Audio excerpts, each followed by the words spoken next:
Taste Daily. Taste the Daily.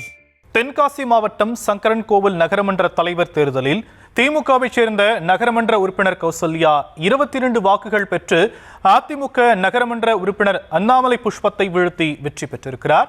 இது பற்றிய விவரங்களை நம்முடைய செய்தியாளர் கிருஷ்ணகுமார் வழங்க நாம் கேட்கலாம். கிருஷ்ணகுமார், விவரங்கள். நிச்சயமாக ஷாம், தென்காசி மாவட்டம் சங்கரன்கோவில் நகராட்சியில் 30 உறுப்பினர்கள் கொண்ட நகராட்சி ஆகும். நகராட்சியில் உமா மகேஸ்வரி, திமுகவை சேர்ந்த உறுப்பினர் உமா மகேஸ்வரி திமுக நகர சேர்மனாக செயல்பட்டு வந்தார்.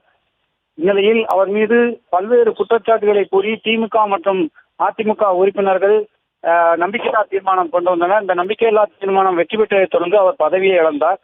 அதனைத் தொடர்ந்து இன்று காலை நகர்மன்றத்திற்கான தலைவர் தேர்தல் நடைபெற்றது. இதில் திமுகவை சேர்ந்த கௌசல்யாவும் அதிமுகவை சேர்ந்த அண்ணாமலை புஷ்பம் இருவரும் போட்டியிட்டனர்.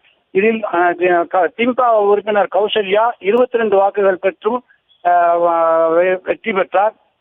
அவருக்கு அடுத்தபடியாக அண்ணாமலை புஷ்பம் 4 வாக்குகள் பெற்று தோல்வியடைந்தார். சங்கரன்கோவில் நகராட்சி முன்பு திமுகவினர் கூடியுள்ள நிலையில் ஒரு பரபரப்பான ஒரு நிலை காணப்படுகிறது. ஷாம்,